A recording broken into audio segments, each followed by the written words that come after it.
राधे राधे महाराज जी। महाराज जी, ज्यादा सच्चाई और साफ दिल रखने से जीवन में बहुत मुश्किलें आने लगी हैं। लोग कहाँ झूठ कहाँ बोलते की हैं, बात कर चालाकी से रहे हो? करते हैं, वो तो अच्छा। नहीं नहीं, आज का सत्संग सुना था? आज का सत्संग सुना था? इसमें कोई बैठा है जो सत्संग सुना था? हाँ, तो आज के सत्संग में सुना था प्रारंभ में कि कुछ लोग ऐसी मान्यता कह मानने हुए हैं कि जो धर्म से चलता है उसको दुख मिलते हैं, जो पाप से चलता है उन्नति को प्राप्त। बहुत सारे लोग बोलते हैं कि हम तो भैया किसी का बुरा नहीं चाहते, हम तो साफ दिल के हैं, फिर भी हमारे साथ बुरा क्यों होता है। आइए प्रेमानंद जी महाराज आज आपकी एक एक बात का जवाब इस वीडियो के माध्यम से देंगे। होता है, ऐसा नहीं है। साफ दिल मतलब सत्य पे बोलना, सत्य पे चलना, सत्य आचरण करना। तो दुख किसको हो रहा है? किस बात का दुख हो रहा है? आप बोलिए हमें, क्या दुख हो रहा है? ये कह रहे हैं कि झूठ और जो चालाकी करता है वो तो अपना बात रख के कहीं आगे चले जाता है। इनका भाव शायद ऐसा है, और हम सत्य के मार्ग पे चल रहे हैं, अपनी बात सत्य से प्रकट करते हैं। आगे कहाँ जाता है? मतलब संसारिक विषयों में या पदोन्नति तो नष्ट होने जा रहा है। पतंगा आग में लपटने जा रहा है तो नष्ट होने जा रहा है। तुम सत्य में खड़ी हो, आनंद में हो, तुम्हें दुख किस बात का है? कोई असत्य बोल रहा है तो नहीं, असत्य संपादक पुंजा, कोई चालबाजी कर रहा है, गंदी आदत कर रहा है, आपको लग रहा है उन्नति को जा रहा है। हमने कई बार कहा है, किसी दंडनीय अपराध करने वाले अपराधी को चार लोग गोदी में लेके ऊपर चढ़ा रहे हैं, तो ये उसका सम्मान नहीं है, ये ऊपर से पटकने जा रहे हैं उसको।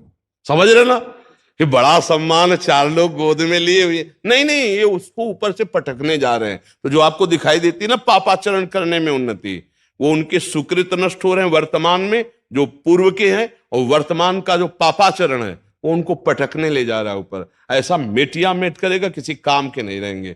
असत्य आचरण और पापाचरण करने वाले कभी ना इस लोक में सुखी पाए गए, न परलोक में सुखी पाए गए। ये मर्जी ऐसा होता है कि मर्जी जैसे कोई एक किसी भी नौकरी में वो रिश्वत लेके पैसा लिया, गाड़ी आ गई, बहुत बड़ा दिख रहा है, ये एक सत्य मार्ग से इसके चल रहा बाद है। हाईवे पे एक्सीडेंट हुआ, पूरे परिवार सहित उसी में जल गए, ये नहीं मानते हो? चकनाचूर हो गए, ये नहीं मानते हो? हम कह क्या रहे हैं, हमारी बात को समझो। चार आदमी उसको गोदी में लेके ऊपर 8 खंड में जा रहे, तो उन्नति नहीं है, ये ऊपर से पटका जाएगा, कोई नस नाड़ी शुद्ध नहीं रहेगी। तुम अधर्माचरण को उन्नति मानोगे, पापाचरण को कभी उन्नति मानोगे? कभी नहीं।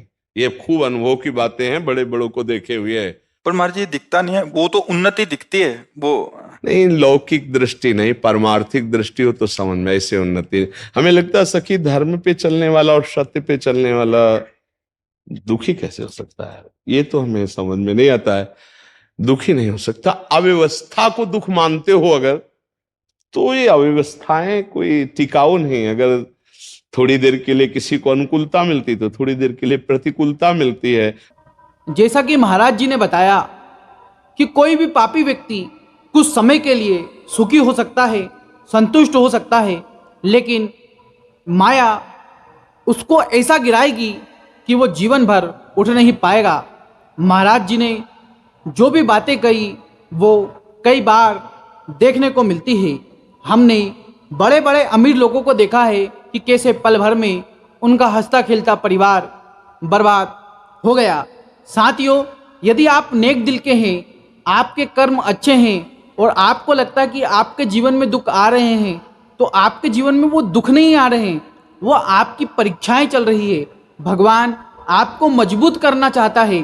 श्री राम जी वन वन भटकने के बाद जब रावण के सामने पहुंचे और रावण का वध किया, तो रावण को जो घमंड था अपने पास सोना की लंका होने का, 3 लोक के विजेता होने का, भगवान ने अपने धर्म से, अपने पुण्य कर्म से उसको ध्वस्त कर दिया। तो हमें बोलते ना कि यार रावण के क्या अच्छे कर्म थे क्या, फिर भी कितना सुख सुविधा पा रहा था, सोने की लंका में रह रहा था और मजे कितने थे उसके। देखिए आप आसपास सेवा चाकर करने के लिए नौकर, इतना धनवान रावण। 2 आम मानुष जो भगवान के रूप में अवतरित हुए हैं, वो रावण की लंका को ध्वस्त कर देते हैं। तो वही इनका हाल भी होना है। इसलिए आप निश्चित हो जाइए, ज़्यादा तनाव मत लीजिए। आशा करता हूँ ये जानकारी आपको पसंद आई होगी। मिलते हैं किसी नए वीडियो में, जब तक के लिए राधे राधे, जय श्री महाकाल।